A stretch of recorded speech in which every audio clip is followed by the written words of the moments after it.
JEE और IIT की coaching कराने वाले फिक्की ने देश के कई शहरों में क्लासेस का संचालन लगभग बंद कर दिया है।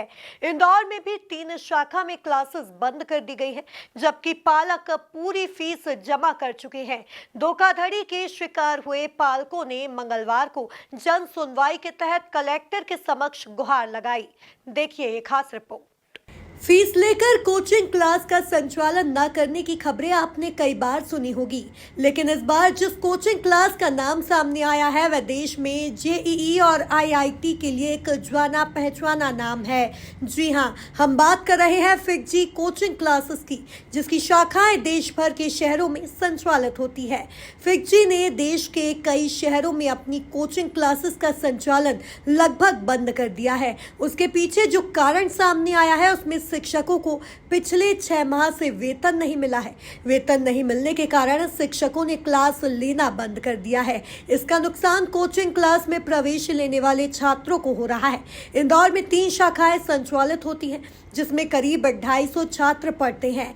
इन छात्रों से पूरी फीस लेने के बाद भी क्लासेस नहीं लगाई जा रही है। परेशान पालकों ने कलेक्टर कार्यालय पहुंचकर फिक्की कोचिंग क्लासेस के विरुद्ध शिकायत दर्ज कराई। हम लोग यहाँ पे कलेक्टर जी से फिक्की के अगेंस्ट एक इशू लेके आए हैं, जो अब बंद हो चुका है। और हमारे बच्चों की फ़ीस उन्होंने 3 मंथ्स में ही पूरी, जो हम लोग अप्रैल में उनको डाला था फिक्की को, तो अप्रैल मई जून बच्चे गए। जून में जैसे ही सडन हमारी तीनों इंस्टॉलमेंट कट हो गई, उसके बाद फिक्की से आया कि ऑनलाइन क्लासेस होगी। उनके पास फैकल्टीज़ नहीं है, एक ही फैकल्टी जो है वो पूरे 3 सब्जेक्ट्स ले रहा है। कभी मैथ्स की लगती है, कभी साइंस की लगती है, कभी अलग अलग, मतलब रोज़ रहता है। फिर कभी बच्चों को सेंटर पे बुलाते हैं, कभी स्कूल में बुलाते हैं, तो बच्चे भी डिमोटिवेट हो गए। और फिक्की ने स्कैम हमारे साथ ही नहीं, और भी स्टेट में जो 5 स्टेट है उनके वहाँ भी ये स्कैम हुआ है। सो हमारी बस यही रिक्वेस्ट है सर से कि बच्चों का जो डिमोटिवेट हुए हैं उनको वापस हमें मोटिवेट करना है, और दूसरे सेंटर में अब हम लोग चाह रहे हैं कि उनका हो जाए और हमारी फीस रिफंड हो जाए। Sir, actually we have all the proofs with us. Actually my daughter is in 11th. She choose the Fitzy.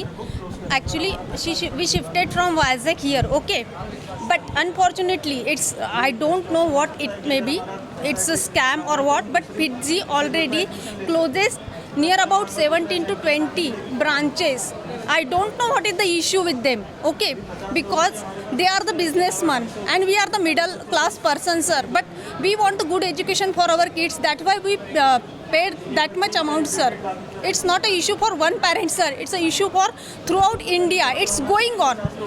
And what is Fitzy? Fitzy is a brand, that's why we choose Fitzy. But unfortunately, if the Fitzy people are doing like this with us, it's not a issue for what we have to do, sir. Only media or this where we have to ask for that one. This is the issue, sir. Collector Ashish Singh ने इस मामले को गंभीर मानते हुए संबंधित अधिकारियों को जांच के निर्देश भी दिए हैं। उन्होंने कहा कि जो फीस भरी गई है वह वापस दिलाने का प्रयास किया जाएगा। देखिए, फिक्की में जो स्टूडेंट्स हैं उनके पेरेंट्स आए थे, और ऐसी शिकायत है कि 40-50 कम से कम ऐसे पेरेंट्स हैं, बच्चे हैं जिन्होंने फ़ीस जमा करी फिक्की में, लेकिन ना तो अब वहाँ पर उनकी क्लासेस लग रही हैं जहाँ पर फैकल्टी की कमी बताई जा रही है, और ना ही उनके पैसे वापस दिए जा रहे हैं। बहुत ही गंभीर मामला है। इसमें अगले 2-3 दिनों में ही हम लोग अपनी टीम भेजकर वहाँ पर जांच कराएंगे, और अगर शिकायत सही पाई गई तो संबंधितों के खिलाफ कार्रवाई भी होगी, और साथ में अगर क्लासेस नहीं होने वाली हैं तो पैसे वापस कराने की कार्रवाई भी कराई जाएगी। इस तरह के हालात अकेले इंदौर शहर में नहीं है, अन्य शहरों में भी फिक्की की कोचिंग क्लासेस लगभग बंद हो गई हैं। इस संबंध में दिल्ली स्थित मुख्य कार्यालय पर भी संपर्क किया गया, लेकिन कोई भी जिम्मेदार अधिकारी चर्चा के लिए उपलब्ध नहीं हुआ। Bureau report, MP news, Indore.